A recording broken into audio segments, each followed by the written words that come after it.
¿Qué tal, amigos? Bienvenidos a este nuevo programa. Nos encontramos en la ciudad de Lima, en la casa del doctor Hugo Neira, quien ha tenido la gentileza de recibirnos para hablar de su libro Civilizaciones Comparadas. Y es para mí un honor poder entrevistarlo. Doctor, ¿cómo está? Bienvenido a este humilde espacio. Bienvenido no solamente a Lima, sino donde vivimos, Los Álamos. No estamos claramente en Lima, estamos arriba mirando esta ciudad, que es varias ciudades, ¿no? Y acá no llega el ruido, pero en cambio está bastante lejos para moverse. Pero Lima es una ciudad caótica en este momento. Sí, ¿no? Ha colapsado, es una ciudad colapsada ya. La prueba de la incapacidad de las clases políticas que han gobernado el Perú, porque les ha faltado, y no solamente a los políticos, sino a los intelectuales, a todos nosotros, las gentes cultas, una palabra que difícilmente se aplica en el Perú, en la vida, la previsión, ver hacia adelante. Claro.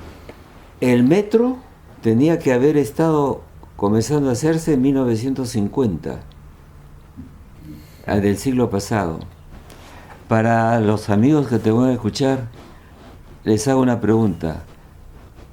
Saben que Buenos Aires es una gran ciudad y que tiene una red de metros, ¿no? El metro no es un solo túnel, ¿eh? es un tejido. La pensaron mucho un antes. Tejido vasto que se va haciendo con el tiempo.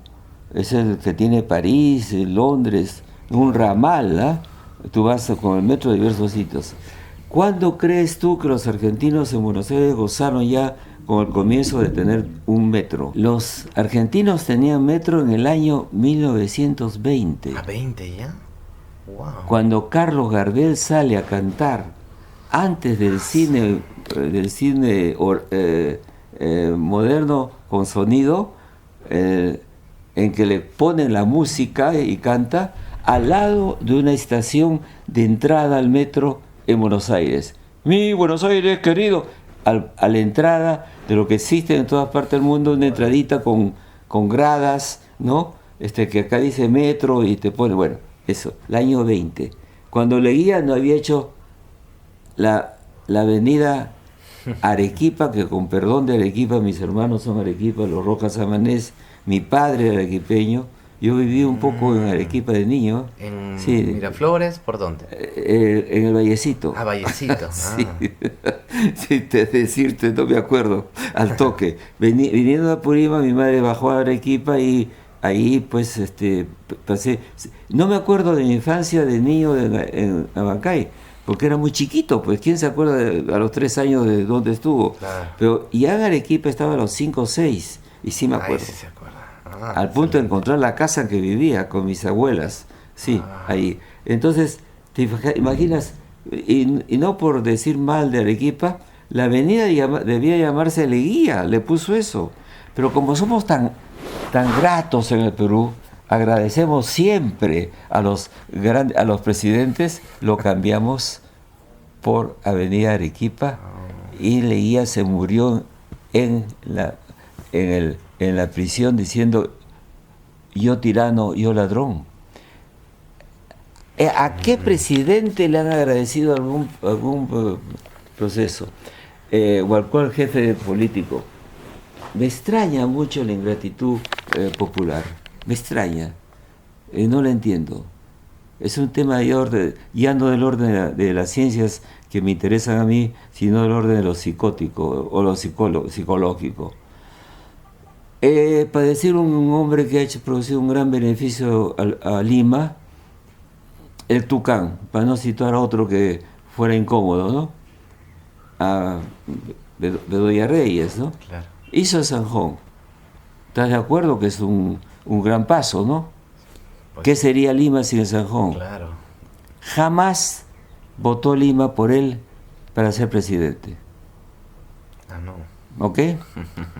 Otro ejemplo tremendo, pero, en fin, es un político muy desprestigiado en este momento. Alan García hizo el Metropolitano.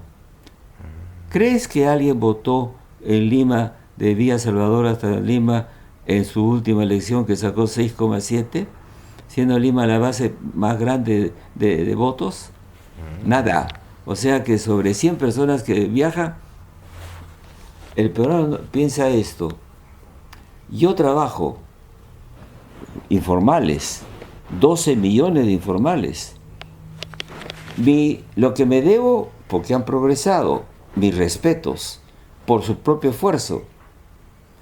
La mayoría de las empresas que tenemos en el Perú son pyme, son empresas con muy pocas, son empresas no grandes, empresas sino familiares, ¿no? E informales. Entonces un informal te dice: no, yo no le dejo nada al gobierno de los políticos. ¿Por qué? Porque hago mi trabajo.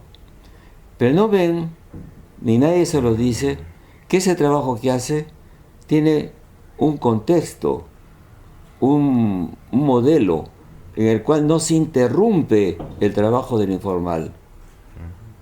En Venezuela, sí, los peruanos que han querido hacer informalidad no han podido, porque el gobierno quiere que todo el mundo dependa de su trabajo. El socialismo de Chávez, y los persiguen en la calle como vendan. O sea, ese peruano se da cuenta que hay un contexto de tolerancia y de respeto a la economía informal, sin la cual ellos no podrían hacer eso, tendrían que partir del país. Entonces, no le deben nada, sí le deben a que hay un contexto que les ha dejado de desarrollarse. ¿Cómo surge, porque esto es importante, la idea de hacer este libro? Es una financiación de una universidad, ¿verdad, doctor? Y viajó por muchos lugares del mundo estudiando las culturas, ¿no? Le tomó bastante tiempo hacer este compendio, ¿verdad? Lo que ocurre es que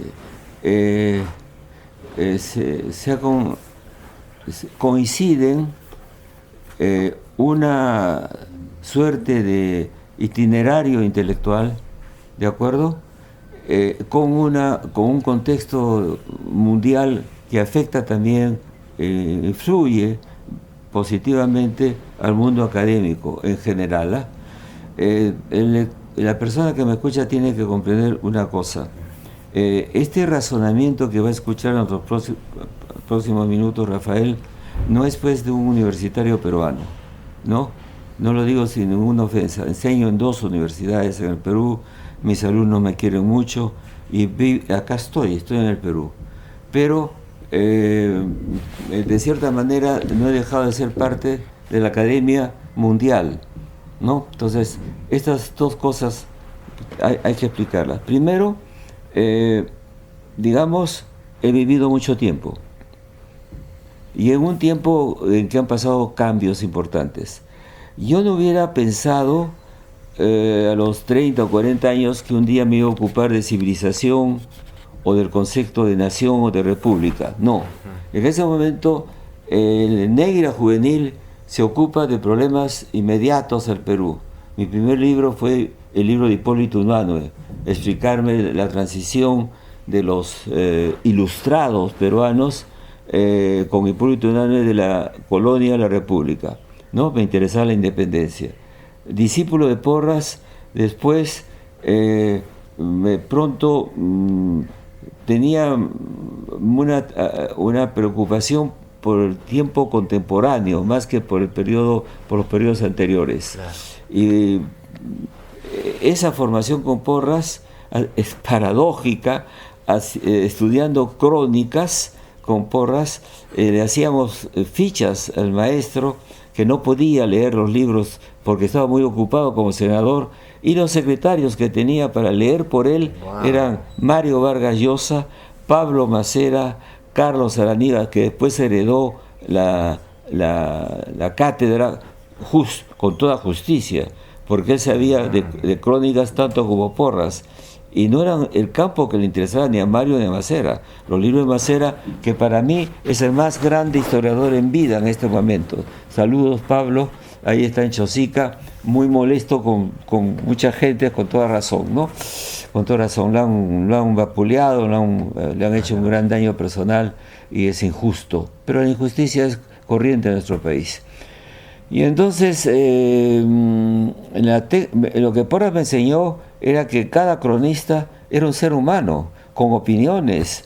Si era religioso, podía ser de repente franciscano o dominico, y no era lo mismo, la misma lección. Escuelas dentro del formidable campo de la teología, ¿no es cierto?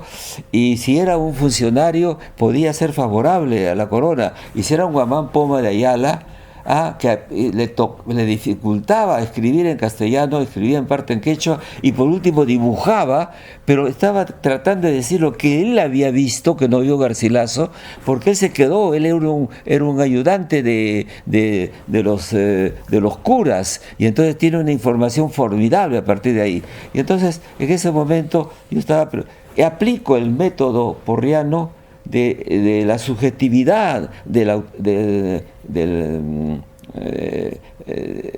dato, ¿no? De la persona, ¿no? La fuente puede ser subjetiva. Como un juez, ¿no? Tiene que saber quién miente, no miente, los seres humanos, ¿no es cierto? Entonces, ¿lo apliqué a qué? A los campesinos del Cusco. Fui sin prejuicios. Y por eso Cusco Tierra y Muerte fue un éxito, porque el joven de 26 años en ese momento se limpió la cabeza de ideologías, de ideas, y fue y le preguntó cosas directas al campesino que encontraba. Y, sorpresa, me enviaron, porque había un diario muy progresista, decía en esa época, o sea, los que eran de izquierda, pero no lo decían del todo, que era Expreso, ¿no? Entonces, y teníamos un director extraordinario que se llamaba José Antonio Encinas. Extraordinario porque yo siempre lo admiré, porque era un diplomático peruano, como esas gentes que en la diplomacia peruana muy cultas, porque el tiempo de la diplomacia permite conocer países y escribir también y aprender. Claro. Había hecho un doctorado en Harvard de filosofía y de economía. Era un monstruo. ¿Quién hace 2 doctorados en Harvard de cosas tan separadas, ¿no? Y era muy selectivo, y se rodeó de un grupo de gentes que habíamos sido comunistas y habíamos salido del partido. Nos parecía el partido un partido conservador. Entonces estábamos ahí libres. Entonces me dijo, este fenómeno que está pasando, el movimiento campesino en todo el sur del Perú, sobrepasa la capacidad del periodista colaborador que tenemos en el Cusco. Esto no entendemos qué pasa, qué es eso, es gigantesco. Mueven campesinos, toman haciendas sin enfrentarse a la policía, ocupan los terrenos con una gran habilidad estratégica. Entonces, Neira, usted va en la comisión en que él se reunía con su plana mayor, y yo le dije, ¿por qué yo tengo que hacer cosas? Estoy haciendo nada. Me dijo, usted ha sido alumno de Arguedas, ha sido alumno de Matos, usted va a entender mejor. No soy etnólogo, pero ya tiene lo suficiente para la energía, usted va al Cusco. Y entonces yo llego, y la versión oficial era que era un manejo de Cuba, y lo segundo era que el Partido Comunista estaba detrás.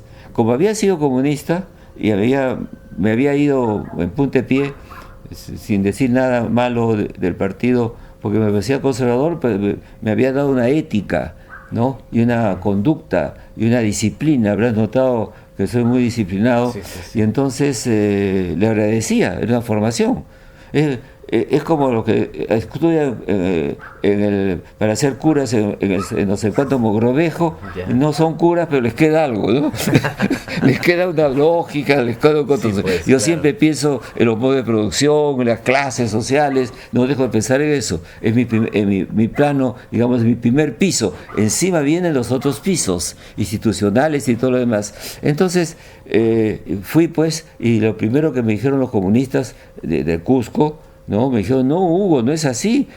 No tenemos nada que ver con lo que está pasando. Nos echan la culpa. Ya quisiéramos. Estos campesinos se están moviendo solos. Es un intrigante, Hugo Blanco, trotskista. Bueno, dije, son trotskistas. Entrevisto a algunos, y de trotskistas, eran trotskistas por no ser comunistas, pero estaban inventando un sistema y una estrategia. Y converso con los dirigentes de esos movimientos campesinos y encuentro que todos son, escúchenme bien, esos indios idiotas que no sabían nada, que solo hablaban quechua. No, señor, ya habían sido licenciados del ejército. Había en esa época una cosa tremenda que solamente lo hacían los indios y los cholos, el servicio militar. Los blanquitos no hacían servicio militar, no hacían la leva. Entonces estos después de la leva habían aprendido cosas muy importantes, la estrategia. No se iban a presentar a los militares para que los maten.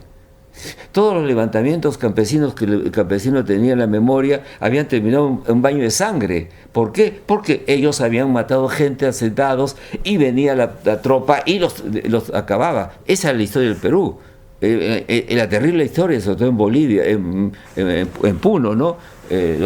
Lo que pasaba de los años 20. Por eso había indigenistas que estaban tratando de que se encontrara otro camino más civilizado. Entonces descubro gentes muy hábiles, muy inteligentes, y que invadían las tierras y luego ponían una mesa para discutir con las autoridades, con una bandera peruana.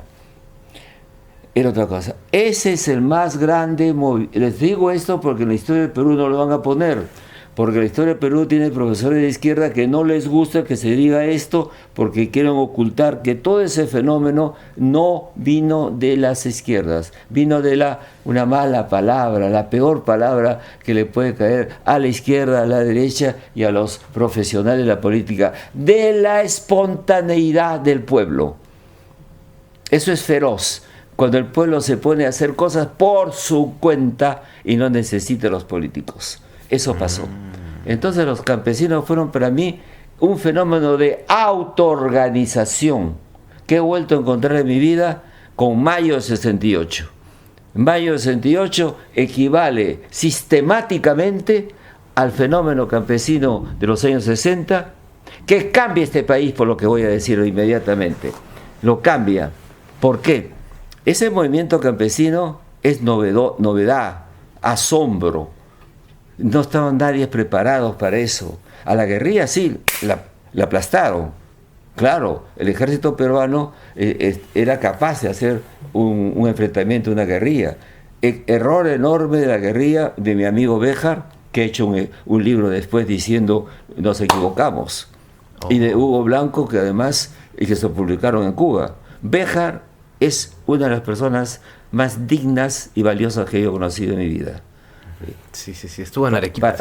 Honesto, lúcido, y naturalmente a la izquierda burguesa de hoy no le importa esta persona. No es que cogió las armas, pues. ¿Cómo va a ser de izquierda si cogió las armas? En la izquierda tiene que ser profesor de la Universidad Católica, nunca haber cogido un arma y haber estudiado en la Inmaculada. Si no estudias en la Inmaculada, no es de izquierda, pues. Yo tampoco clasifico para ser de izquierda. Estudié en Melitón Carvajal, una gran unidad escolar. Entonces, no. Y mi padre era policía. No clasifico, pues. Tenía que ser mi padre embajador, ¿no? Juez supremo, algo por el estilo, ¿no? Entonces me sorprendió y sorprendía a mis lectores. Yo escribía mis crónicas. Los campesinos leían un porcentaje de ellos, tampoco hay que mentir, ¿eh? Un porcentaje, no estaban todavía, como diría Arguedas, aculturados, ¿no? Y había más masa de analfabetos. Y entonces, en esa situación, los campesinos leían el periódico y veían mis artículos que no los favorecía, sino que reproducía lo que ellos me decían. De paso, entrevisté a hacendados. También. Los publicaron, el periódico fue un éxito de venta, un éxito de tener información clara, objetiva. Y luego, cuando regresé a Lima, Manuel Escorza y Sebastián Salazar Bondi, los más importantes intelectuales en ese momento, me dijeron: Hugo, este es un libro extraordinario, haz un libro, junta las crónicas y ponles una opinión. Lo hice, un colofón, que era una reflexión sobre lo que había visto, y el Congreso dijo que era lo mejor, me dio un premio, y luego el Fomento de la Cultura me dio el premio de periodismo del año 65. Y ese libro, Cusco, Tierra y Muerte, que seguro usted no ha leído porque eso no lo quieren hablar, da una señal de una modificación, de una metamorfosis en la mentalidad campesina.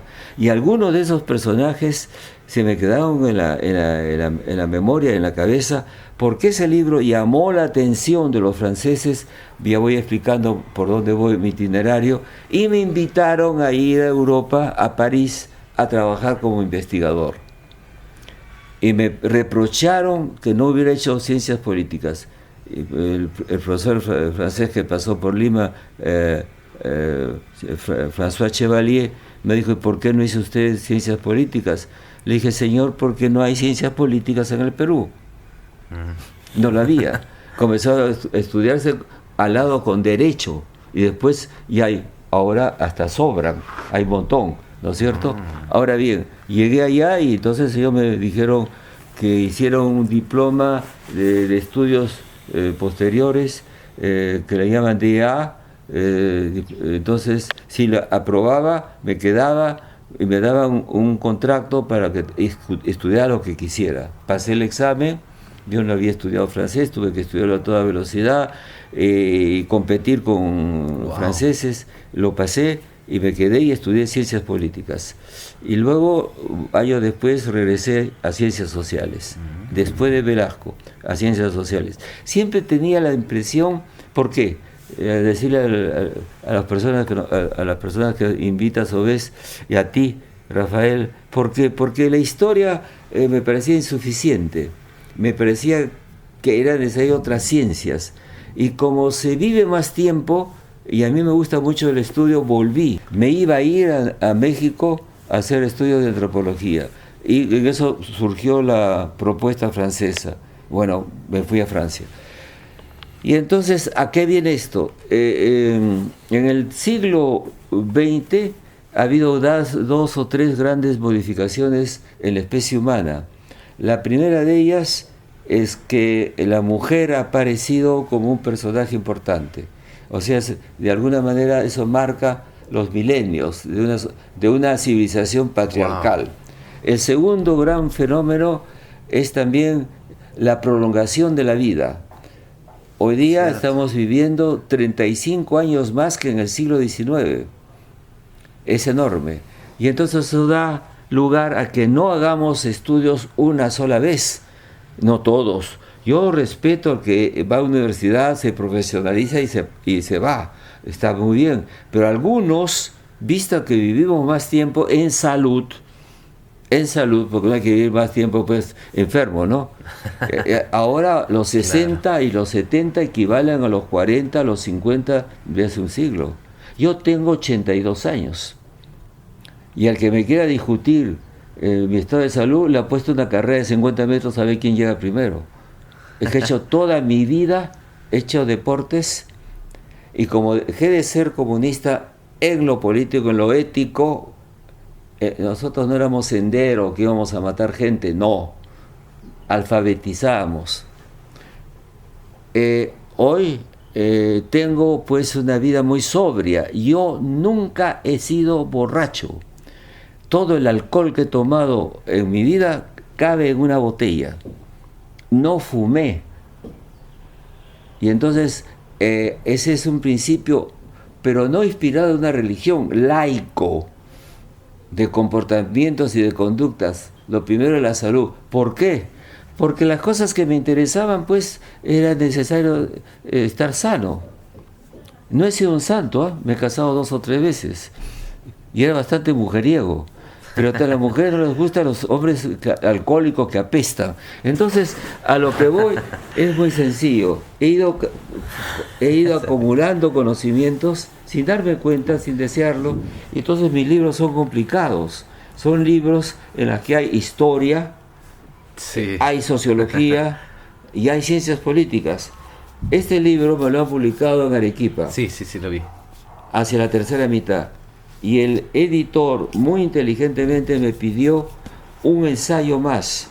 porque son 50 ensayos. Wow, no lo he visto tan grande, yo he visto un resumen. Te cuento, no te lo voy a regalar porque es muy caro, 170 soles pide el editor. ¿no? En PDF lo vamos a bajar. Me pidió inteligentemente, me dijo, mira Hugo, este libro se acabó el año 96. Coge desde la conquista, la colonia, la independencia, hasta el final de Fujimori, y se queda en el periodo en que hay la competencia Mario Vargas Llosa Fujimori. Ahí cierro. ¿De acuerdo? Ya, sí. Yo no vi, no me enteré de Vladimiro Montesinos porque esto se cerró antes del 95, 96. No se sabía nada de la podredumbre que había por detrás. Tampoco me parece, me parece un autócrata, no me parece una dictadura. Pero en fin. Y lamento pues que Mario no ganara, ¿no? Pero había sendero enfrente, ¿no? Y a lo que voy, me pidió entonces un ensayo sobre el siglo, lo que ha pasado después. Y se llama el ensayo, lo puse al final, lógico, cronológicamente, y lo he puesto al comienzo. Me parece que es mejor. Perú y siglo XXI, la prosperidad del vicio. El extraño siglo XXI, un gran enigma, crecimiento económico y desafecto político. No entiendo, nadie entiende. ¿Usted lo entiende? Me gustaría saberlo. El año 1998, un peruano ganaba 300 soles. Hoy día gana entre 900 soles y 1500. Ya sé, es poco, pero ha cuatriplicado su ingreso. ¿Está contento? Ninguna institución es aprobada. Cada elección se vota contra el sistema de la economía que hay el día de hoy. Yo no entiendo. Es decir, esa economía, yo no soy proliberal, pero esa economía ha hecho marchar. ¿Por qué? Porque hay una disciplina económica. ¿En qué consiste? Que en esa muy mala constitución, que hay que hacerle reformas, no una constituyente, reformas como se hace en los países políticamente inteligentes como Estados Unidos, se hacen modificaciones. Hay un artículo que impide, digo bien, impide que un presidente haga lo que le da la gana con la economía del país.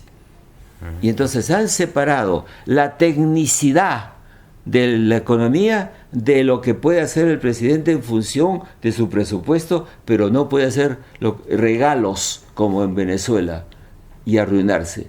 Y eso, ¿quién lo tiene? El Banco de la Nación, el MEF, y se reproducen los mismos, el mismo equipo técnico, no político, al servicio de Fujimori, de Toledo, de García y Dumala, y del que está gobernando, y el señor Velarde tiene una disciplina que ha permitido, el presidente de la Nación, presidente del Banco de la Nación, que la economía no tenga, en este momento, no tenemos una deuda muy alta, la moneda está estable, se acabó, ¿se acuerdan cómo era antes del shock? Sí. Que estableció. Y entonces, ¿qué queremos? ¿Cambiarlo? Ahí está el frente amplio y todo lo demás. Esa economía es específicamente socialista y no ingresando al capitalismo, ha fracasado en todo el mundo. Entonces, hay que ser capitalista. No, pues hay que leer mi libro y entender el otro libro que me he traído, que vamos a hablar con Rafael. ¿Qué cosa es? El mundo es capitalista. No hay otra economía en el mundo, ni en China ni en ningún otro sitio. Ni en China ni en ningún otro sitio. El capitalismo es el capitalismo. Pero hay, en primer lugar, cosa que no van a escuchar nunca porque los liberales creen que hay uno solo. Hay diversos capitalismos. Hay como 5 tipos de capitalismos. No voy a hacer una clase, pero casi, porque si no, no llevo mi libro. Y entonces, esos capitalismos China es un capitalismo, con un partido comunista que vigila todo contra la corrupción. No digo que hay que imitarla, no, porque nosotros somos una cosa muy distinta de China. Miren, China es tan distinta que ni siquiera a los países asiáticos que están cerca se le parece. es un modelo para la cultura china, del cual podemos hablar. Ahora, la segunda cosa, hay que entender que hay lugares, un lugar muy raro, muy extraño, que a los peruanos no les gusta mucho, se llama Europa, ¿no? No imitan a los americanos, son una cosa horrible, Europa. Son muy extraños. Son 500 millones de seres humanos en 27 naciones. Y son unos tipos que reciben apoyo del Estado para la salud y la educación. ¡Qué horror! ¡Qué espanto! Cuando tendría que ir a universidades privadas. No hay universidades privadas. El que es universitario y profesor, me ha pasado a mí, tiene que pasar un concurso público. Y solo cuando es profesor, ya con su doctorado primero, que es difícil sacarlo. Y después de eso, alguna universidad lo llama y lo necesita, porque si no tiene eso, no entra. Entonces, ese mundo equilibra el mercado con el Estado, cosa que hasta ahora no podemos hacer en América Latina, no te digo en el Perú. ¿Y de qué se ocupa el Estado? De la salud y la educación, de la seguridad y del transporte, nada más. El resto hay empresas, hay millones de empresas en esos países que se llaman Suecia, Inglaterra, Alemania, Francia, que son socialdemócratas. ¿Y qué son los socialdemócratas? Los herederos de Marx, pero no solamente Lenin. Los herederos de Marx que pensaron que la democracia era importante. Estos son los marxistas que no les parece mal que exista libertades y partidos diversos, que aceptan la pluralidad. ¿Dónde pasa esa utopía? En Europa. Es una cosa rarísima, es otro planeta, ¿no? Y entonces, en ese planeta le pasa a la gente una cosa. Usted tiene delante, imagine un poco de imaginación, a un sueco. Ese sueco tiene una salud enorme. No la tiene pues porque es sueco. La tiene porque desde niño lo ha curado, lo ha cuidado el Estado que invierte en ese niño. ¿Por qué el Estado invierte en ese niño? Porque solo el Estado puede invertir a largo plazo. Educas a un niño de 5 años, hasta los 25, pues que comienza a producir, ¿no es cierto? Una empresa no puede hacer eso. La empresa hace las cosas que puede cada año haber ganado algo. Claro. Si no, no sería, es otra lógica. Y la segunda cosa que invierten en educación. ¿Tú te imaginas ese sueco que no sepa qué cosa tiene como en su ADN y que no sabe anticipar las posibles enfermedades? Está cubierto, va a vivir mucho más. La media de vida, de mortalidad es enorme, es muy alta, viven hasta muy tarde. Y segundo, ese tipo corriente es un técnico, te habla 4 lenguas: el sueco, el inglés, el alemán por si acaso, algunas 4 lenguas, y produce enormemente. Entonces el círculo vicioso de los países ricos capitalistas con mercado y con Estado social, no Estado liberal, es lo siguiente: yo gano un montón de plata. ¿Por qué me pagan tanto?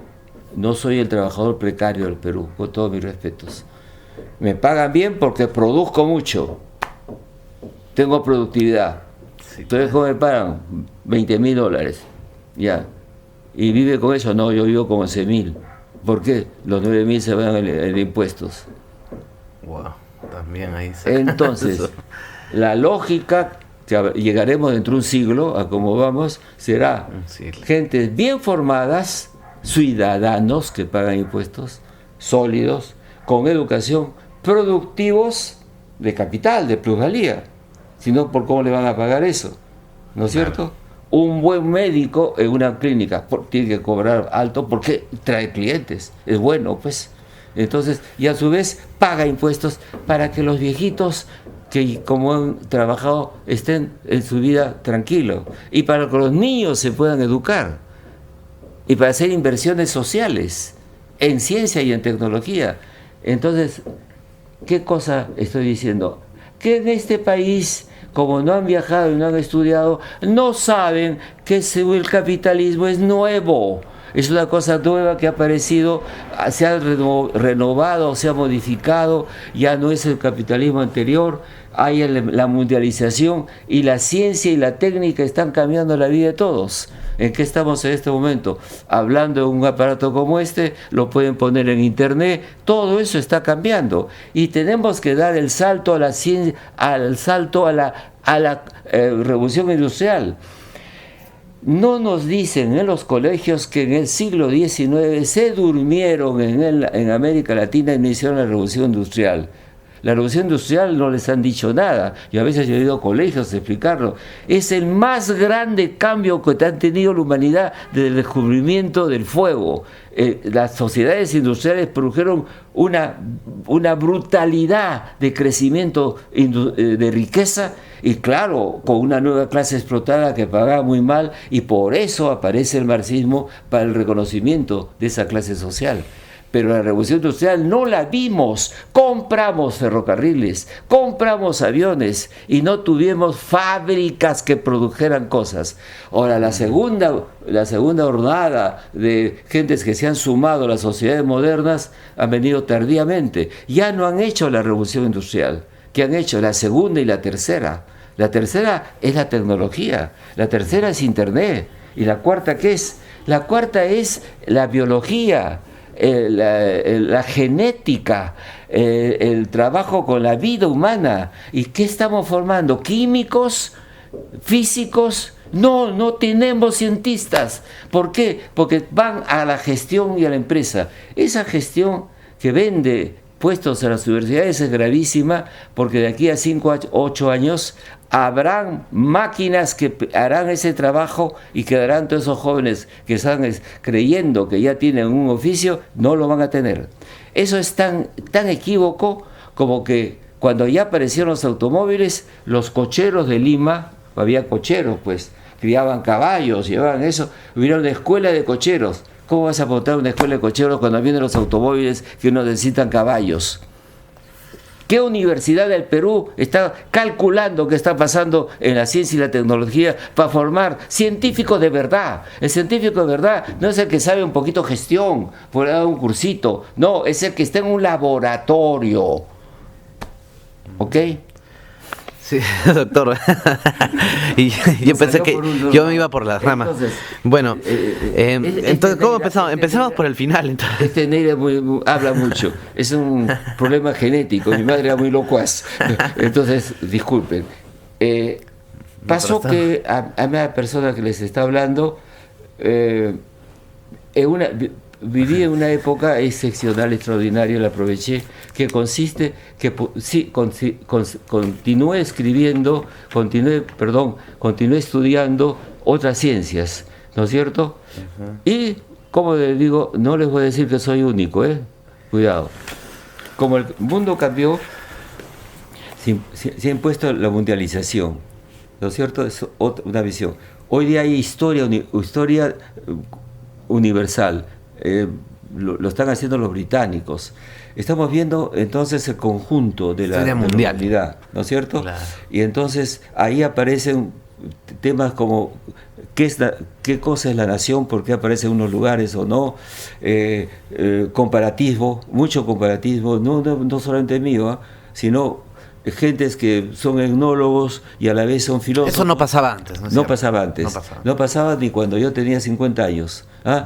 Uno era un profesional en una materia, pero el mundo ha cambiado. Y la universidad también, la academia. Disculpa que lo interrumpa, doctor. O sea, se podría decir que muchas ciencias han evolucionado, se han adaptado, ¿no?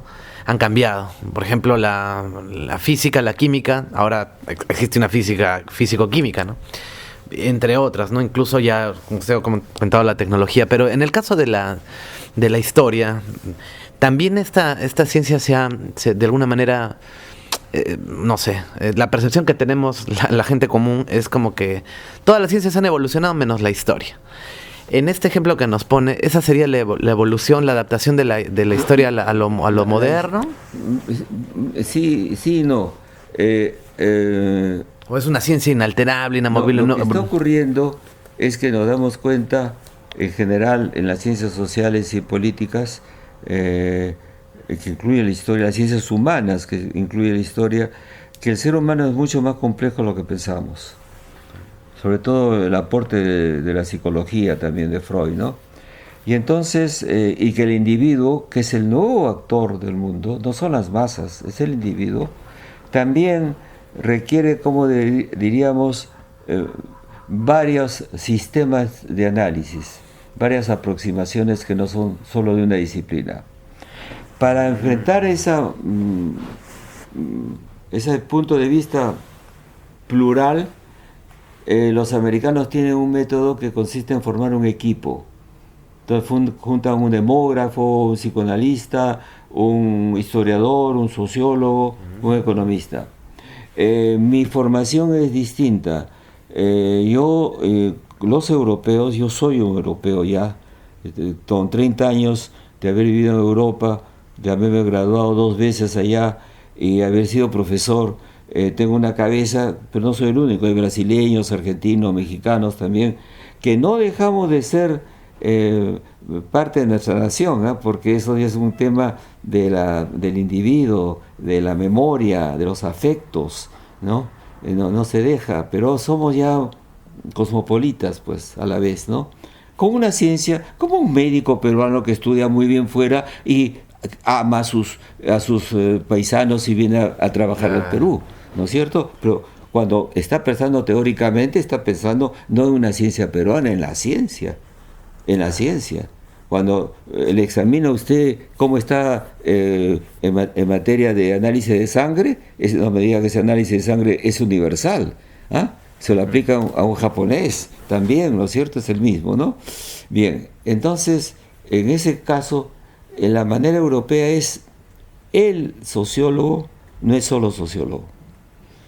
El antropólogo no es solo antropólogo. Son más exigentes.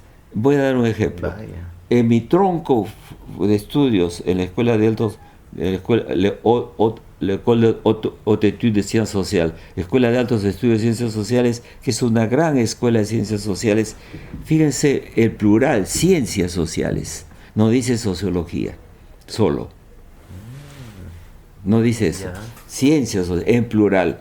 Yo tenía mi curso con sociólogos, pero tenía varios otros que tenía que hacer. Una lista de profesores que eran filósofos, una lista de profesores que eran antropólogos, y me dejaban la libertad de elegir, y otras disciplinas. Entonces yo elegí, por ejemplo, a Lucien Goldman, que era un filósofo extraordinario, y fui a su curso. Era un caso especial, y había estudiado mucho un personaje en la ciencia política que se llama Hobbes, el primero que inventa el Leviatán y la idea del Estado, ¿no? Y Goldman era duro porque él se dirigía a su público de alumnos que eran filósofos, y muchos de nosotros que veníamos de esa formación interdisciplinaria. Pero también éramos una élite, por decirlo así, perdona, pero esas altas escuelas en Francia son después de la formación universitaria. Vas después. El universitario normal se queda en su carrera, y generalmente por una razón va a tener un empleo de educador y más tal. En cambio a nosotros nos pedían más. Nos habíamos matriculado, habíamos pasado el examen de ingreso a altas escuelas, le llama, de ahí viene Macron. ¿Te imaginas, un ejemplo de Macron, el presidente? Claro, claro. ¿Qué hizo el presidente Hollande que lo tomó? De economista, ministro de Economía, filósofo de formación. Wow. En Francia es normal. De repente ese filósofo ha hecho un curso de economía o una carrera en economía. En el Perú no, ni en Argentina, ¿ok? Entonces, estos monstruos... Ya ni se consultan entre una ciencia cabezas, en eso me convertí yo. Es un monstruo de varias cabezas. Entonces, cuando pedí antropología me acordé de Matos, me acordé de los grandes antropólogos que ha habido siempre en el Perú, muy buenos, ¿ah? No, Lumbreras es uno de ellos. Y entonces dije, no, Levi-Strauss. Pedir Levi-Strauss era imposible. Tenía lo que era número clausus. O sea, él recibía 20 o 30. Ha muerto a los 101 años. ¿No? Levi-Strauss es el más grande antropólogo y pensador del ser humano del siglo XX, por favor. Entonces tenía que pedir modestamente. Mi director de tesis me miró, me dijo, Neira, Levi-Strauss es mucho pedir, me dijo. Pero yo dije, puede ser. Bueno, me dijo, rellene su pedido a ver qué pasa. Y Levi-Strauss miró y dijo, peruano, San Marcos, sí, que venga. Yo sé, con 2 ciclos con Levi-Strauss, 1 año, más que 15 años con, discúlpeme, en cualquier universidad peruana o sudamericana de antropología, por favor. Es como si dijera, estudié 2 ciclos con Einstein. Cuentan que Einstein era tan extraordinario que también era un genio, pues, y el genio se le iba. Y entonces de repente estaba dando la clase y comenzaba a hacer una ecuación y se clavaba en la ecuación, no salía. Los alumnos se miraban el reloj, llegaba la hora y se iba en punta de pie. Y cuando Einstein volteaba, estaba el salón vacío. Pero nunca le pidieron que se fuera. Porque los alumnos, ¿saben lo que decían? 10 minutos con Einstein vale toda la vida. O sea, aunque se distraiga el maestro y se queda colgado de su ecuación, se concentraba. Cuidado, lo importante es la concentración. Se concentraba de tal manera que se olvidaba dónde está y seguía, porque seguramente se le escapaba el logaritmo, ¿no? El logaritmo de todo hasta que no acababa. Y se volteaba sonriente porque había vencido la ecuación y no había nadie. Ay, decía, sí, a veces me pasa eso también. Pero, no, pero 10 minutos, bueno, claro, un curso con Levi-Strauss. Claro. Bueno, entonces, lo agradezco. ¿Por qué? Porque lo peruano es etno en toda la historia. El Perú tiene una escuela de etnohistoria, donde está María Rostorovsky, donde están Matos Mar, donde hacen, para decirlo sencillamente, ¿qué es eso? Vas al campo a estudiar una comunidad campesina. Eso es etnología. Vas al campo, tiene sus formas, sus técnicas, la manera como vas a preguntar, cómo vas a poder, ¿no?, hacer un trabajo científico. Científico quiere decir que cualquier persona te va a entender y cualquiera puede continuar en tu protocolo de preguntas, ¿no? Aunque tú no estés, otro lo puede continuar. ¿Y en qué lado es histórico? Vas al archivo del arzobispado del Cusco y vas a ver los documentos de esa comunidad campesina con otro nombre, audio, en el periodo colonial. Haces trabajo de historia. La historia son las fuentes, los datos en los manuscritos, en los libros de parroquias que tienen las iglesias. Ahí ves la vida de esa comunidad. ¿Y qué haces? Juntas lo etno y lo histórico. Lo histórico es el tiempo, lo etno es costumbres, hábitos, mentalidades, imaginaciones, reglas que no están escritas, sino ellos tienen unas reglas determinadas. Con quién se casan, qué comen, a qué hora se van a dormir, todo eso. Entonces, eso es etnohistoria. Entonces, la historia cambió. La historia se modificó con la escuela de Annales en Francia y se convirtió en una historia que dejó de interesarse por, y eso tiene que ver conmigo, con la historia de los políticos, o sea, de los generales o de los presidentes. Y esa historia estudia la historia de la sociedad, la historia de las costumbres, la historia de las mentalidades, la historia del pueblo, la historia social del pueblo. No qué pasaba con Leguía, cómo vivían los peruanos en la época de Leguía, y por clases sociales. Cómo vivían los peruanos en la época de Odría. Eso no nos explican en el curso de historia del colegio. Ni hay, ni se estudia, de historia social. Y así formamos a las personas. Bueno, claro. Así nos forman. Y entonces, y con otro elemento que es fundamental. La historia tiene un elemento fundamental que es el tiempo, ¿no? Se estudia en el tiempo, ¿no es cierto? Se dice, hay tal presidente, por ejemplo, Leguía, después Salchicerro, después Benavides. Es también eso. Es así, porque se estudia. Después de Gaulle viene tal presidente, antes de el señor Trump estaba pues Obama, ¿no es cierto? Es también eso. Y luego es qué hizo, en qué clase se apoyó, por qué ganó las elecciones, ya tiene un elemento social. A lo que voy es que eso tiene otro elemento fundamental. La historia que se ha renovado en el mundo tiene en cuenta el tiempo, y sobre todo el tiempo largo, no el tiempo corto. Y entonces se ve historia a partir de cómo evolucionan las sociedades a partir de, por ejemplo, 50 años, una centuria. ¿De qué se ocupa? Por ejemplo, la demografía.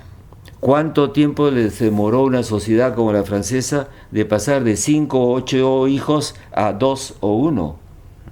¿Cuándo, en qué momento se comenzó a hablar francés en toda Francia y no solo pues los dialectos? El año 14 no todos los franceses sabían hablar francés y había lenguas locales que eran habladas y tenían ciertos regimientos que tomar oficiales de su lengua, ¿no? Porque occitanos, por ejemplo, se hablaba el occitano, que ha desaparecido.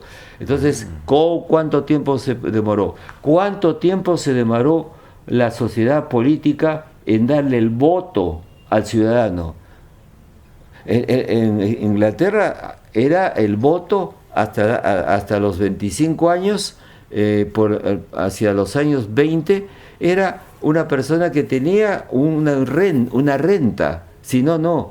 Y eso, el voto universal va de a pocos. ¿Cuándo se dio voto a la mujer en el Perú? La mujer vota en el año 56. ¿Cuándo se vuelve universal el voto? El año 31. Cuando te dicen, por ejemplo, la señora McCabe, que adora a Pardo, entonces se dice, el presidente Pardo, el presidente Pierola. ¿Qué presidente, doctora? ¿Con cuántas personas el presidente Pardo salía elegido? Legalmente, formalmente, ese era el Perú, con 3.000 votantes sobre 4.000 en todo el país. ¿Cómo era la votación? En unas mesas, no es por trampa, una mesa administrativa en cada provincia donde votaban los que estaban inscritos, que tenían que ser alfabetos. Para comenzar, nada más que por alfabetos ya te cargabas el 90% de la población. Y además tener una renta de 1.000 soles. Nadie tenía una renta. Entonces eran grupos pequeños, ¿no?, de notables que elegían a los presidentes. El Perú no daba para más como sociedad. Y los campesinos estaban completamente arrinconados y viviendo en los latifundios. Entonces solamente la población urbana podía votar y mucha plebe era ignorante, pues teníamos una ignorancia hasta los años 40, 50, masiva. En los censos del 40, el 60% de la población peruana no sabía leer y escribir. Entonces, el gran campo, el gran salto a la democracia popular, desde el año 31, elecciones generales, universales, que además las llamó un bisabuelo mío, don David Samanés Ocampo. Yo soy negra Samanés, me quito el Samanés porque no me da la gana, pero don David Samanés Ocampo llamó elecciones. Se presentó ahí a la torre y se presentó Sánchez Cerro. Todo el mundo dice, ahí comienza la democracia. Pues sí, pues, pero chiquito, porque era el 5% de la población del Perú adulta que pudo votar. ¿Y cuántos sacaron? Enorme, al lado de los presidentes, entre comillas, presidentes del siglo XIX, cuando eran legítimos, porque generalmente eran por golpe de Estado. Piero estaba bien, muy bien. ¿Cuánto? 300.000 votantes, en los cuales le ganó por un poquito Sánchez Cerro ahí a la torre. 300.000. Eso ni Surco hoy día, ¿no es cierto? Entonces, ¿por qué no se habla de eso? Se habla de ha crecido la población a un punto enorme electoral, y hoy día por primera vez tenemos, desde las últimas elecciones, coinciden los adultos con la población electoral. Entonces, esto es una democracia nueva. Wow. Por primera vez. O sea, el Perú tiene cambios gigantescos que no se ha tenido antes. Otro elemento de cambio: somos un país más bien urbano. En este momento hay más población urbana que rural. ¿Quién lo dice? No me hagas ponerme de pie a buscar los censos del Instituto Nacional de Estadísticas e Informática, muy buenos. Yo soy sociólogo, miro pues las estadísticas, ¿no? ¿Qué otra cosa importante ha pasado? importantísimas en estos 18 y 20 años, ¿no?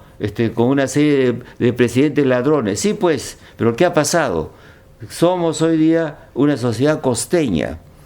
Hay más población en la costa, 57%, que 30 y tantos en la sierra. Por primera vez en 3.000 años, no digo que sea bueno, yo soy abanquino, usted es arequipeño, por primera vez en 3.000 años, la parte más humana vivida está en las zonas de las cuencas costeñas, no en las cuencas serranas. Eso se remonta pues al Tahuantinsuyo, más lejos, a Chavín, ¿no es cierto?, que era una ciudad. ¿Y dónde está Chavín? ¿Está en la costa? No está en la costa. Y otro tercer elemento enorme, no hay analfabetos. No hay analfabetos, hay discusión, entre 5 y 9, pero sí hay iletrados.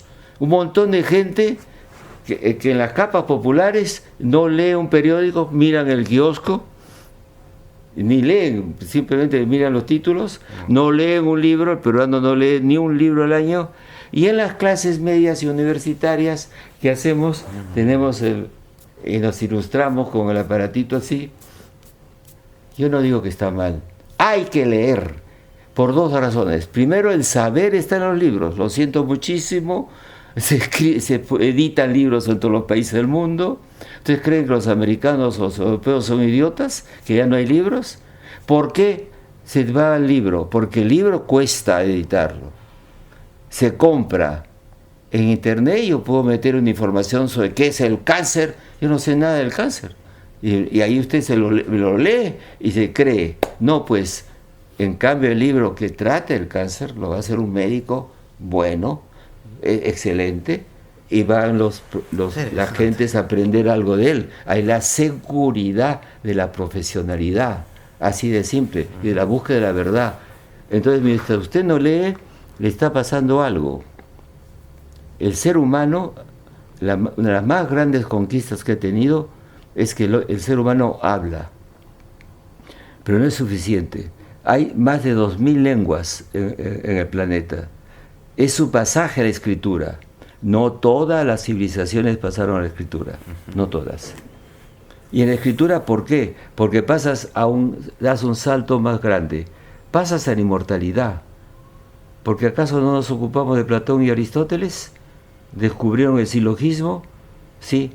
Y segundo, el segundo hecho, que ciertas partes del cerebro solo se prenden, como esta luz, solo se prenden cuando usted lee o cuando usted escribe.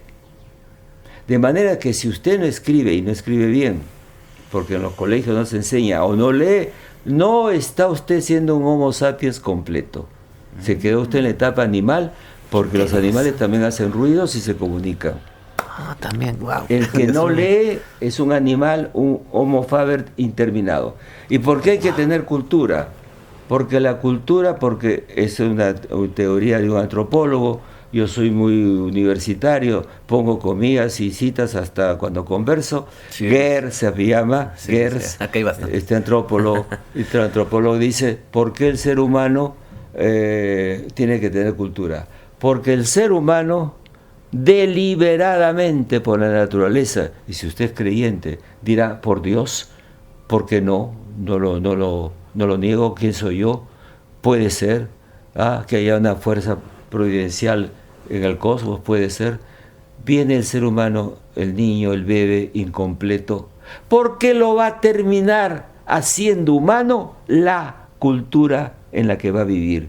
La madre, el padre, la familia, el contorno, sea Chipibo o nazca a 2 pasos de Oxford, lo va a formar. Y el cerebro va a continuar creciendo físicamente a partir de lo que va integrando. Así que toda esa educación estúpida que consiste en que los niños no deben aprender mucho porque hay que dejarlos que ellos inventen o descubran las cosas, es una barbaridad. Nadie puede descubrir por su cuenta, ¿no?, la tabla de Mendeleev, que Mendeleev, cuando Mendeleev ya hizo la tabla, ya nos estableció que cada cosa física tiene un peso atómico, y que el carbono es el más ligero y es el que más abunda en el mundo. A propósito, estamos hechos de carbono, ¿no? Carbono y agua.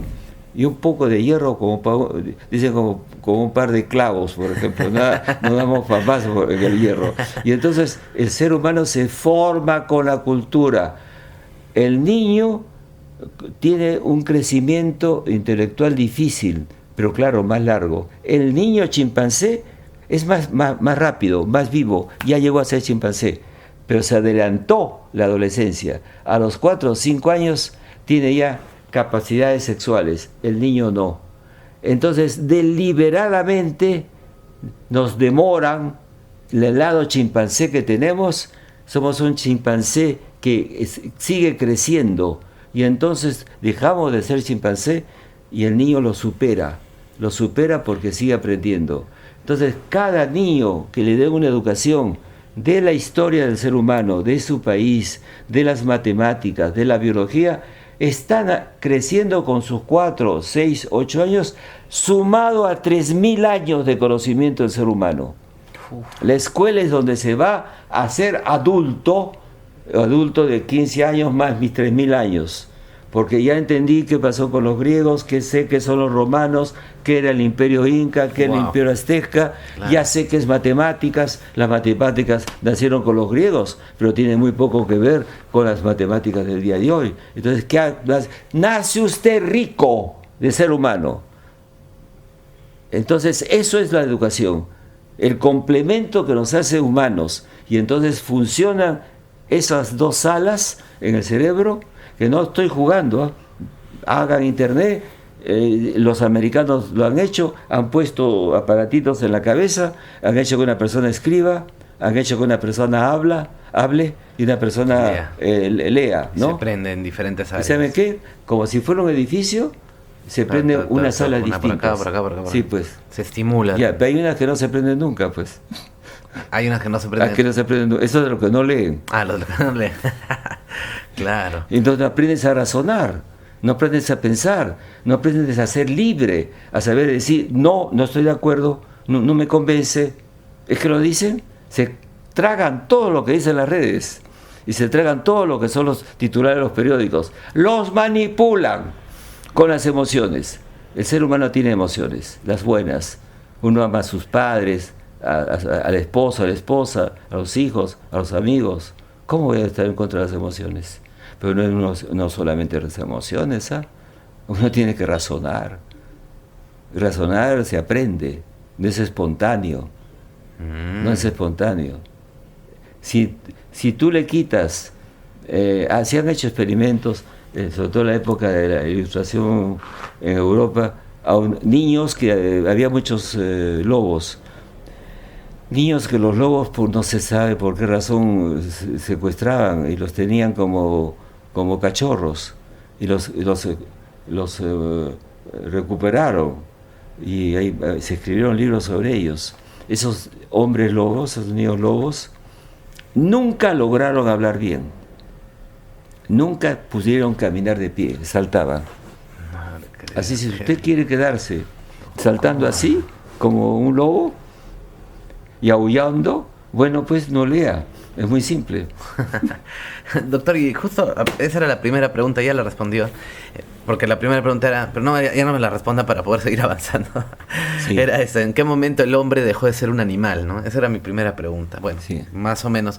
En todo caso, estas civilizaciones son las primeras que aparecen, las que está abordando en el libro, en distintos puntos geográficos del planeta que eligió, ¿no? Sí. Lugares diferentes y que no contactaron, supuestamente, ¿no? Sí. Bueno, entonces, estas civilizaciones, ¿cuál es el mérito de estas grandes civilizaciones, pese a que son tan antiguas, que han podido sobrevivir? Yo no sé por qué eligió esas, ¿no? Pero han logrado sobrevivir muchas, incluso la China y la India, como deja entender un poco, probablemente puedan llegar a dominar el mundo a través de, qué sé yo, de Buda, podría ser, ¿no? Sí, claro. Porque es un concepto que viene desde hace mucho, o Krishna, ¿no? Que estuvo muy en boga en los 70s, ¿no? O los incas, de pronto se les va a descubrir mucho más y se vuelve a vivir y convivir con la naturaleza. Entonces ahí le dejo la pregunta, ¿cómo sería esto de los grandes aportes de estas culturas? A ver, fíjate, Esos libros generalmente los hacen los gringos, ¿eh? Es decir, tienen, ¿por qué? Porque tienen primero información de diversos lugares del mundo, ¿no? Sus bibliotecas, sus librerías, también sus fondos de estudio, y hay especialistas en el mundo chino, en el mundo africano, etcétera, ¿no? Pero mi partida fue bastante aldeana, peruana, partí de, ya estaba harto de escuchar de un cierto maltrato del mundo inca, y diciendo, bueno, entonces tomé el camino de preguntarme cuánto de filosófico había habido en el pensamiento inca. Ya sabemos su organización social, lo que tuvo, el orden que implantaron, el hecho que prácticamente ellos tenían los incas reales últimos, ¿no? Porque hubo unos presidentes que no eran muy poderosos, eran unos sinchis, ¿eh? Que dominaban una región. Eso lo dice muy bien María Rostolowski. Prácticamente los 6 grandes incas antes de la llegada de los españoles. Tienen un tiempo muy corto de vida, ¿no? Cultural, 2 siglos de dominación. Yo he estado en Egipto. Lo peruano me lleva a ver otras civilizaciones, y cuando veo lo que es las ciudades y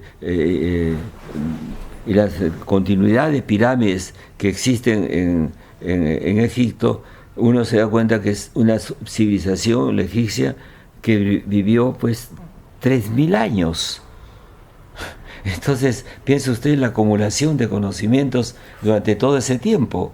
Entonces, el caso inca es una interrupción de una civilización en su plena adolescencia, ¿no? Entonces, ¿cómo rescatar eso? Pensé, y me apoyé en quechuistas, en reunir un conjunto de conceptos del quechua que no son de la vida doméstica y utilitaria, ¿no? Es como si yo dijera, vamos a utilizar en el castellano... Algo demasiado común, no era algo...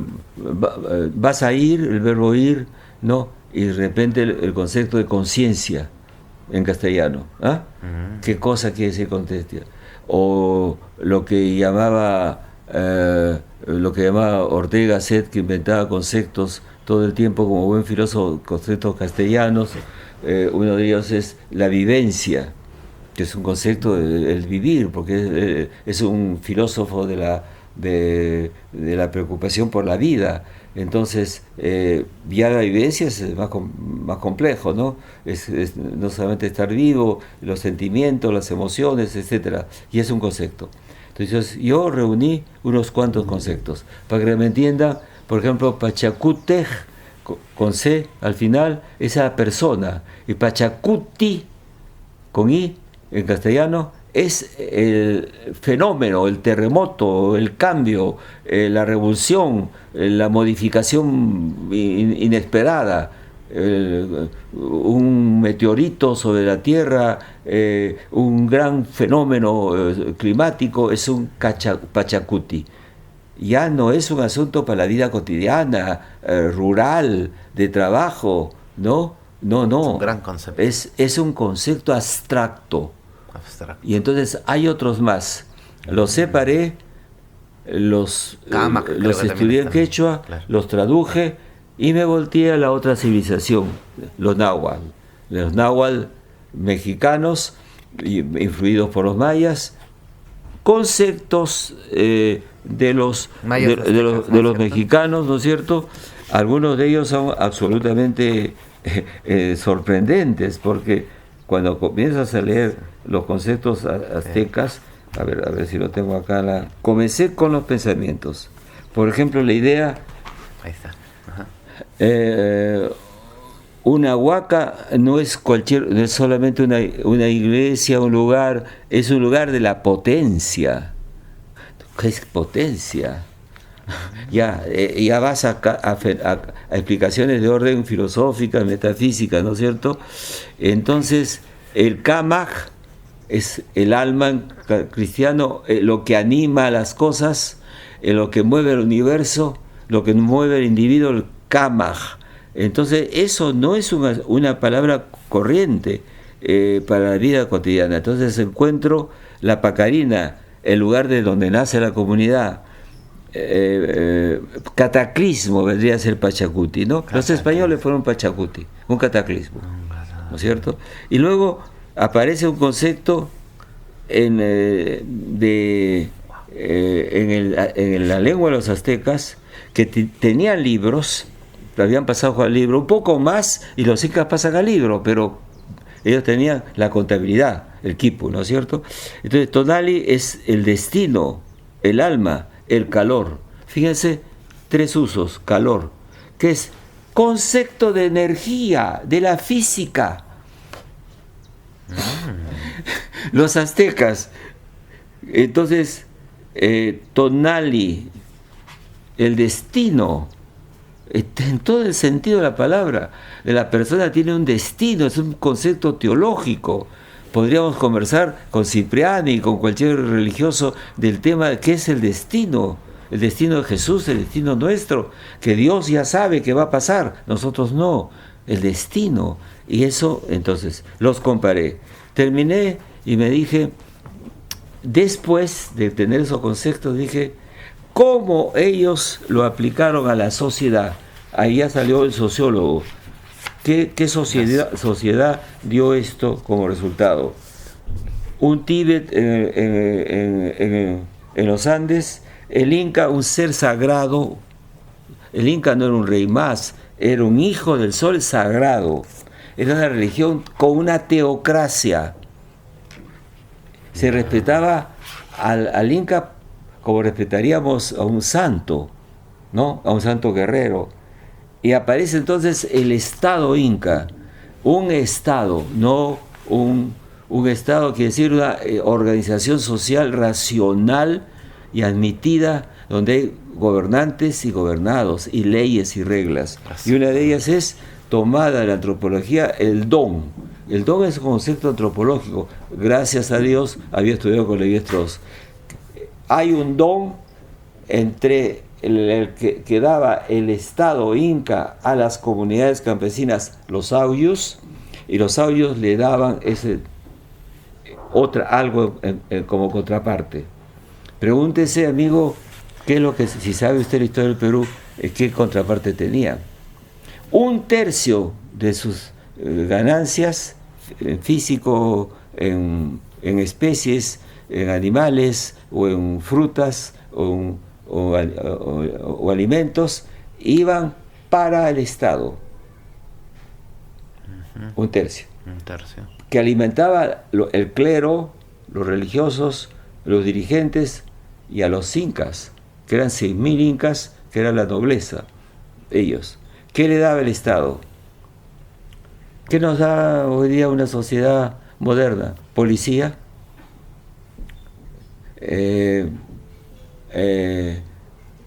apoyo técnico cuando tenían que hacer algo para un puente, unas terrazas. Las terrazas, ¿qué creen ustedes? Hechas por ingenieros. Claro.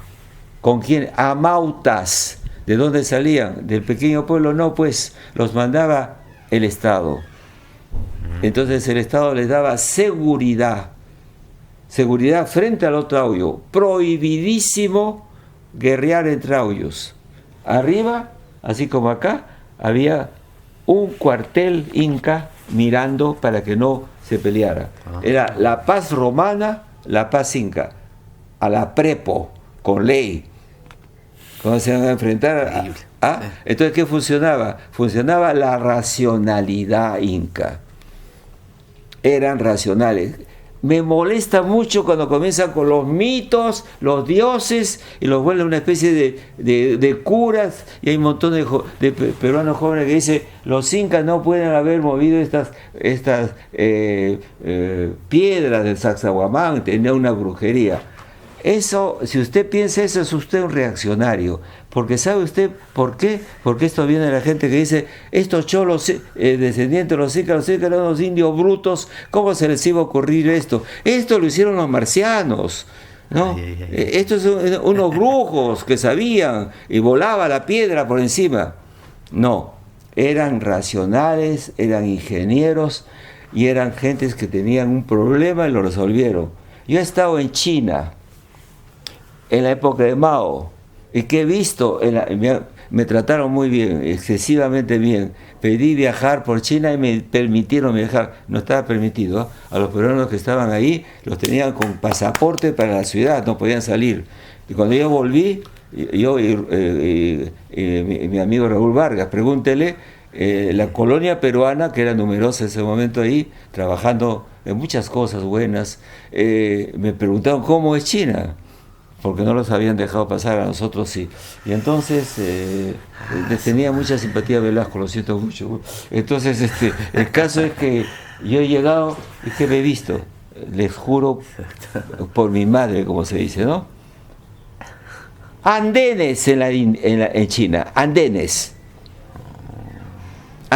cortados así. ¿Por qué? Póngase usted a pensar, ¿cómo obtiene usted tierra según una cosa que está empinada? Corta pues como un queso el cerro, lo corta y deja zonas planas, ¿no? Y luego un corte y otra zona plana, para que caiga el agua y se pueda sembrar. Andenes. No me vengan con que los chinos influyeron en los incas, no. El ser humano es tan inteligente que encuentra la misma solución sin conocerse. Los andenes aparecieron porque los chinos encontraron que había una solución, cortar el cerro, pues, cortarlo, y los incas también. Y nada de que tenían la admiración al cerro, lo cortaban. Hoy día los chinos hacen unas especies de vías por encima de los cerros, ¿eh? O sea, esto de la cosmovisión y todas esas son cosas de curas, y de teólogos, no me meto en eso. A lo que voy, racionalidad, que no tenemos. No es que hay que volver al Imperio Inca, hay que pensar cuál debe ser nuestra racionalidad. Las cosas. Otro ejemplo es para convencerlos cómo el ser humano funciona. El cero. ¿Saben la importancia del cero, no? Poner algo, un signo al lado derecho para que todo lo que está a la izquierda tenga un valor determinado. Ha sido descubierto por lo menos 3 veces. Los árabes, que lo introdujeron en Occidente, los mayas y los hindús ponían un puntito, pero era un cero. O sea, tienes 1, pones ese punto, tienes 10, 2 puntos, tienes 100. El cero fue descubierto 3 veces. Entonces podemos volver a descubrir la democracia, pues. ¿Por qué la que hay? Otra mejor. ¿Por qué? ¿Por qué no? Otras instituciones que se acomoden a la realidad peruana, que es muy fragmentada, muy variada, y de pronto no es tan necesaria esa transferencia de poder que se le da a los políticos, ¿no? De repente debe haber más regionalidad, más federación, más cosas. Entonces, eso me llevó a... Y luego, cuando dije el salto en los hindús, sí, yo confieso que no he vuelto a ser más el mismo después que me introduje a estudiar China antigua, a partir de los sinólogos, o sea, de los grandes especialistas que cito todo, como tú dices, no, lo cito todo el tiempo, no me robo ninguna idea. Y cuando la India es admirable, la India tiene una casta de intelectuales, sacerdotes, porque los sacerdotes se casan, ¿ah? Y es hora que la iglesia reflexione sobre el tema también, ¿ah? Es mejor que los sacerdotes se casen, mucho mejor. Entonces te digo, he puesto sencillamente el pensamiento filosófico de la sociedad inca al lado del pensamiento filosófico de los aztecos, y nada más que eso en América, porque eran las 2 civilizaciones comparadas con el pensamiento de la antigua China, de la antigua India. Y claro, es una comparación por arriba, por el pensamiento. Lo más alto para mí en el ser humano es el matemático, el poeta y el filósofo.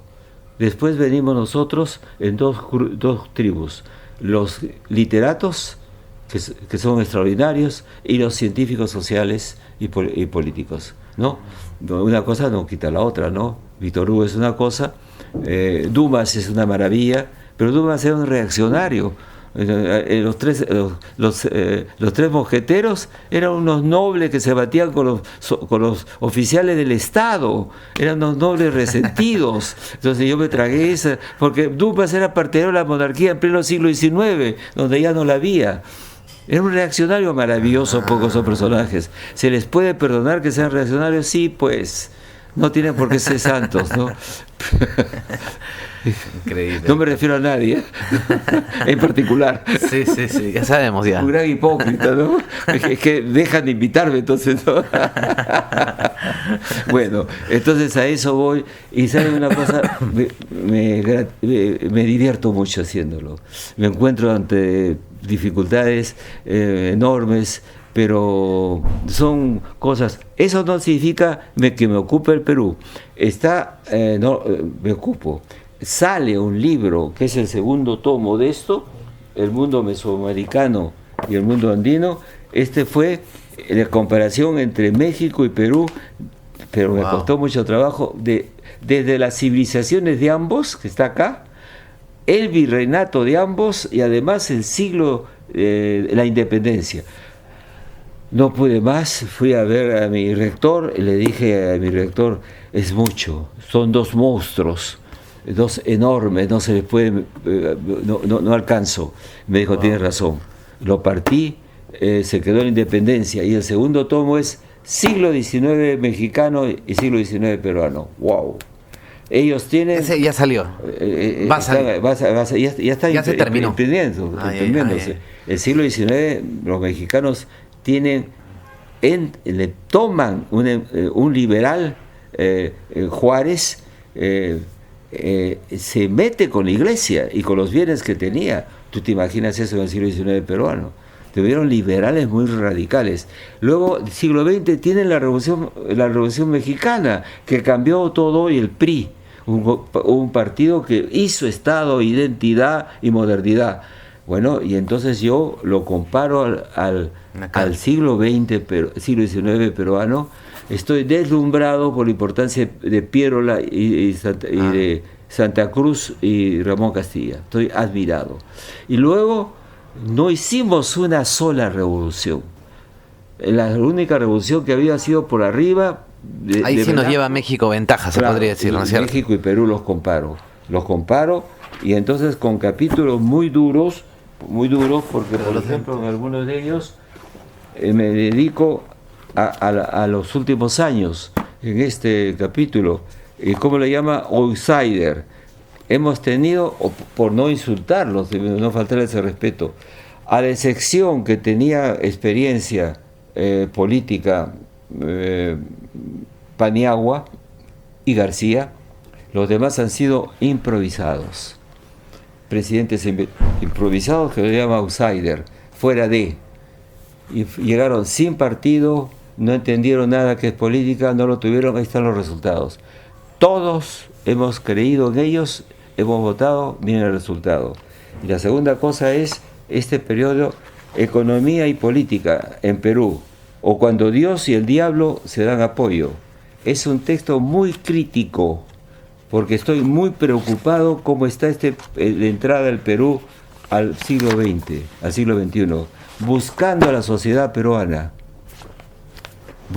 No hay sociedad peruana, estamos fragmentados, separados. Todavía divididos. No la hay. Peor, con lo político que sea. No la hay. Ahora, paradójicamente hemos crecido económicamente, y eso ha creado más brechas, y sobre todo la brecha que yo no admito, porque me parece un ataque a la cultura peruana y la identidad. Como diablos abandonamos la educación y la dejamos en esa miseria que ha sido los últimos 30 años? ¿Cómo es posible que los padres admitieron que sus hijos solamente tenían clases en la mañana? En la mañana son 500 horas al año. Yo y mis amigos que estudiaron en una escuela fiscal estudiamos 1900 horas por año. 3 veces que es la secundaria de hoy. Tiene usted un pueblo deseducado en el campo de ser ciudadano. No entiende muchas cosas y lo manipula. Me preocupa mucho. Doctor, como para ir cerrando, no sé si nos puede hacer este análisis. Entonces, ¿qué nos espera? Uno, como civilización, si se viene, algo leí, se viene el imperialismo, por ejemplo, hay un científico, Michio Kaku, que nos habla de la civilización cero. Somos un planeta en civilización cero que va a pasar a ser una civilización de nivel 1. ¿Qué significa? Un solo idioma, una sola moneda, una sola religión, etcétera. Esas son conjeturas. Bueno, sí, claro, pero por eso yo le planteo, ¿qué se viene para el No, para se el viene mundo lo que ya existe. Lo que ya existe. El Perú es una civilización aún con sus defectos y problemas. Ya lo ves. Somos muy distintos, muy complicados para el resto de otros países, y otras culturas. No somos Argentina ni Chile, no desdeño a nadie. Son producto de la migración. Nosotros no, ni México. Entonces tenemos un pasado que es muy importante y muy interesante. Ahora bien, lo que le falta al Perú es eso que se puede hacer si nos calmamos un poco y comenzamos a pensar y no odiar. Y comenzamos a pensar qué se puede hacer. Hay demasiado odio, ¿no? Hay un odio fabricado, pero yo creo en el sentido común de la gente. Entonces van a dejar al final. Las zurdas hablan, ya veremos qué dirán. Cuidado. Están creando un monstruo, eso sí, un monstruo pasional, emocional, que se lo puede llevar cualquier aventurero. Eso pasó en Venezuela. Pero ayer he estado en un foro de empresarios, el foro empresarial. He escuchado cosas muy sensatas y muy posibles, muy realistas. Nos falta simplemente todo lo que es infraestructura en el país. Puentes, carreteras, ferrocarriles, tanto a lo largo de la costa, de la sierra, además transversales, porque este es un país todavía difícil en términos de movimiento. Dejen de pensar solamente en el lado positivo. Lo peruano es un país muy rico, pasa muchas cosas, muy bello, de acuerdo, pero es muy, muy fragmentado geológicamente. Es uno de los países más complicados del planeta. Solamente nos parecemos al Tíbet en eso. No saben ustedes lo pequeñas que son para un peruano las cordilleras en Europa. Una vez me prestaron un carro y me dijeron, ten cuidado al pasar la separación que hay entre Francia y España, el Pirineo. Yo iba manejando y después ya de repente comencé a ver que ya estaba en España. Dije, ¿dónde están las montañas? Hugo, me dijeron, hace 1 hora le hemos pasado. Acostumbrado a ir no sé, pues a Huancayo, ¿no? 4.000 metros, ¿no? Ticlio, ¿no? 5.000, ¿no? Yo estaba listo a cerrar la ventanilla cuando hiciera frío. Y de repente vi que había un poco de nieve, pero no me importó. Dije, ya viene. Y que estaba conversando y ya estaba bajando a los valles, así, de Castilla. Tenemos que hacer un país físicamente ahora. Tenemos entonces que hacer que las gentes se conozcan mejor, que se pasen de un lugar a otro. Entonces vamos a conocernos mejor, no vamos a tener prejuicios regionales como los tenemos hasta el día de hoy. Entonces, una educación mejor para todos, también eso es posible. Instituciones, pensar en eso. Y cuando se llega al poder, dar ejemplo, pues, porque no se trata de poner el dedito delante, hay que dar ejemplo de no salir rico del poder, porque eso es insoportable para el pueblo, y tiene razón. Es decir, con todo lo que han robado, cuántas escuelas se podrían haber hecho, cuántos hospitales. Dios mío, hoy día una persona se muere con un cáncer porque no puede pagar la cura del cáncer, pero sí se puede una clínica. No, pues hay una desigualdad social en cosas elementales. Se puede hacer, otras sociedades lo han hecho, pero hay que pensar. No hay que dejarse llevar así nomás, hay que razonar y decir, no estoy de acuerdo, no me parece, yo no marcho en esto. ¿Por qué? Porque el no es una manera también de ser un ser humano. No se acepta todo. ¿Sabes qué he descubierto? La Universidad por Chachapoyas están cloneando animales de otros países y los consiguen acostumbrados al clima. Clonación, ciencia, técnica. Y los peruanos siempre han aprendido a hacer cosas. Nosotros inventamos la papa, inventamos todos los alimentos que han servido al mundo. ¿Por qué no vamos a poder vencer esos retos? Cambiar, Acá las damos y lo voy silenciando. Preocuparnos mucho por el cambio educacional, en las instituciones, por supuesto, y estar vigilantes, pues, para que no nos engañen, ¿no? Pedir cuentas a todo el tiempo.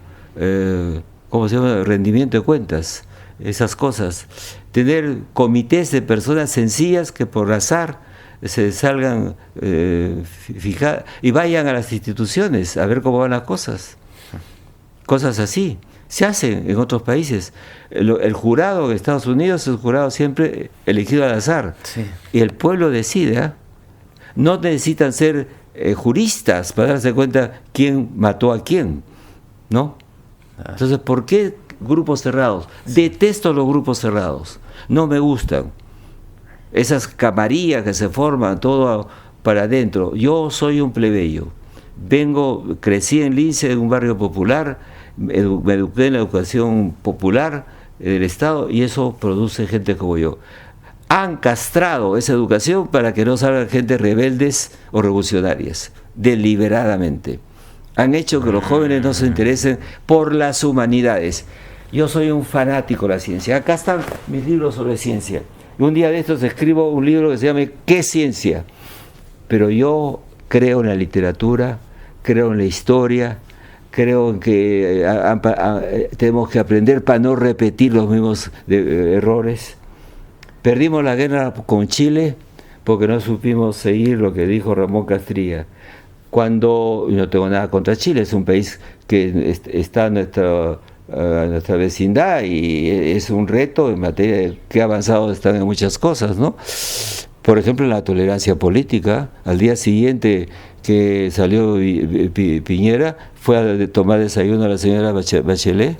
¿Tú te imaginas eso? Keiko tomando desayuno con PPK. Ni uno ni el otro. Eso, el político tiene que aceptar al otro, si no, no te metas a hacer política, pues. La política no es guerra, es discusión contra el adversario, como en el partido de fútbol. Si hubiera el fútbol se convierte en una lucha de gladiadores y ya no hay fútbol, pues. Hay que patear a la pelota, meterla en el arco, que es el efecto. Entonces, hay mucho me he perdido un poco, pero creo que tenemos que ser críticos con nosotros mismos. La sociedad se ha equivocado y la educación, esa educación deliberadamente ha creado dos países. Las gentes que tuvieron la suerte de ir a un colegio privado y a buenas universidades y los otros. Y entonces no saben razonar, no tienen filosofía en la cabeza, no leen, no hacen bien un discurso, no saben escribir ni una carta y entonces los han dejado a medias. Eso va a costar un trabajo recuperarlo, pero es fundamental. Si no igualas a los peruanos en el campo de lo cognitivo, estás creando dos clases. Y las clases llevan a la venganza de la calle. Se dan cuenta que les han privado de algo.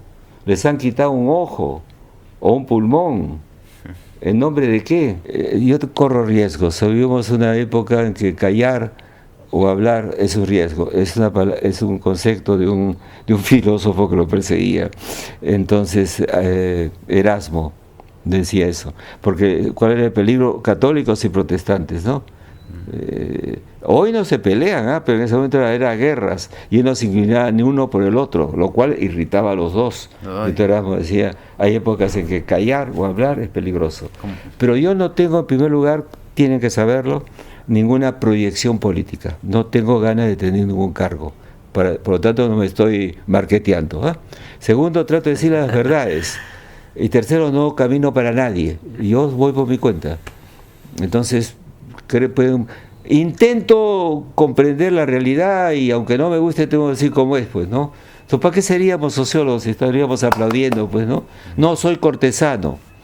Entonces me llaman, no pueden ustedes imaginar qué gente me llama a preguntarme cosas porque yo veo las cosas. Y por otra cosa que se aprende en la vida, no tanto en los libros, ni siquiera en las universidades. ¿Acaso los buenos amigos después? Mis amigos son sabios, los que viajo para conversar con ellos. Aprendí la vida peruana en la calle, tengo calle. Mi calle, que era Rodadero, estaba lleno de negros, cholos, blancos pobres, y ahí aprendí quién era sano, quién era bueno, quién era honesto y quién era un pendejo. Pues hay que saber que la pendejada es la filosofía peruana, pero no para hacer pendejadas, es para que no te hagan pendejadas. Y hay muchos políticos que son de un idealismo, de una inocencia tan terrible que da pena, pues realmente, ¿no?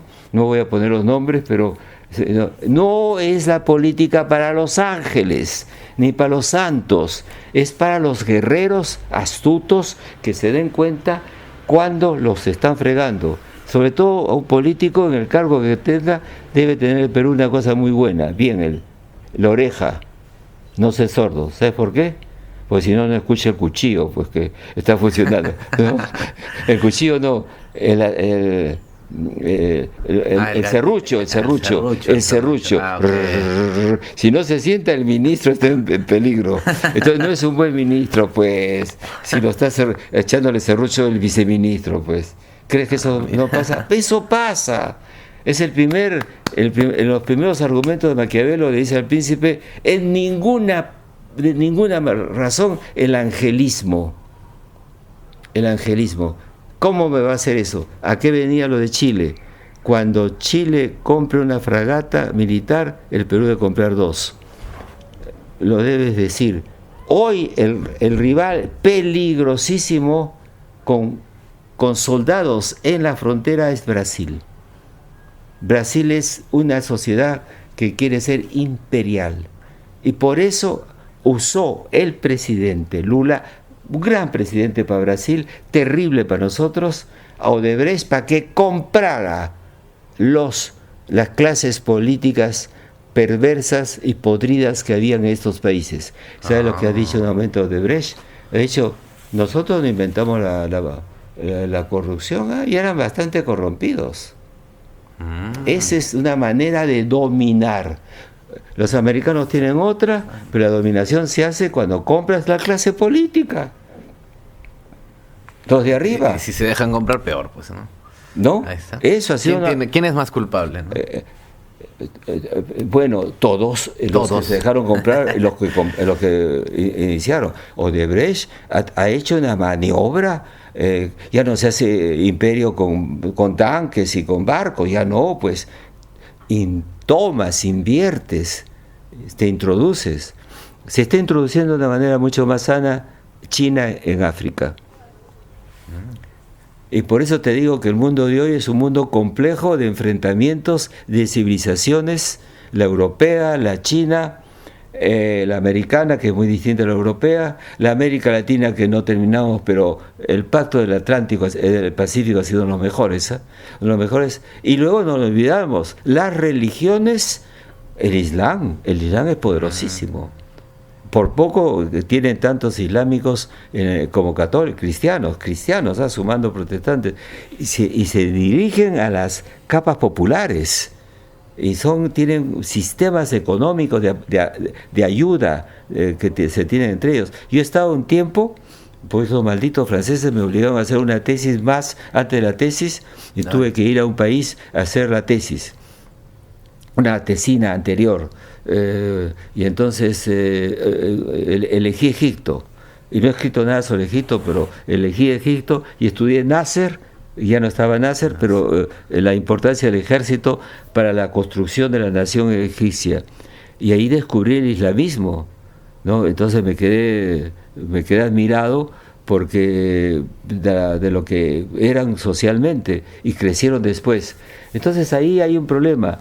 Yo he estudiado las religiones, fíjate, las religiones han intentado dar siempre una explicación de la muerte del más allá siempre, para calmar la preocupación humana, ¿no es cierto?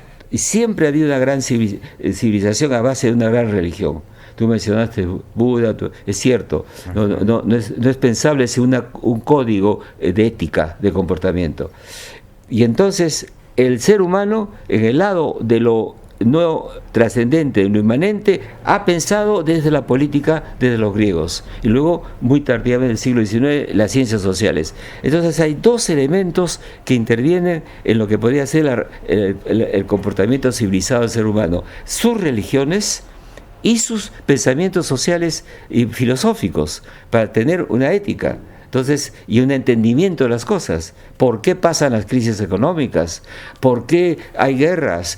¿Por qué se hundió tal país? ¿Por qué el Imperio Otomano cambió y se volvió lo que es Turquía al día? Tenemos nuestros porqués, que no nos pueden explicar los dioses. Tenemos que trabajarlo, estudiarlo, comprenderlo. Pero cuando entras al tema ético y moral, es la religión, entre otras cosas. Entonces yo soy un cristiano sin iglesia. Soy un cristiano que no creo en el clero, pero lo otro no. Yo crecí con los conceptos de mis abuelas que me educaron, y como te digo, conocí al pueblo peruano, eso de la idea de la calle, ¿no? Entonces mi lado plebeyo funciona mucho también, ¿no?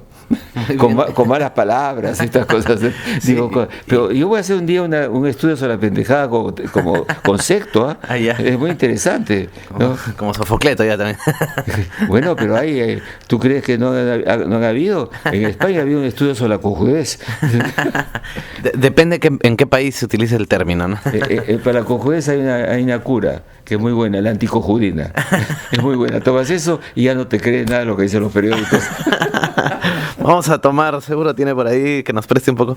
Bueno, y se fue la luz también, así que ya es una señal de Dios que debemos acabar. Doctor, muchas gracias por la entrevista, ha sido usted muy amable.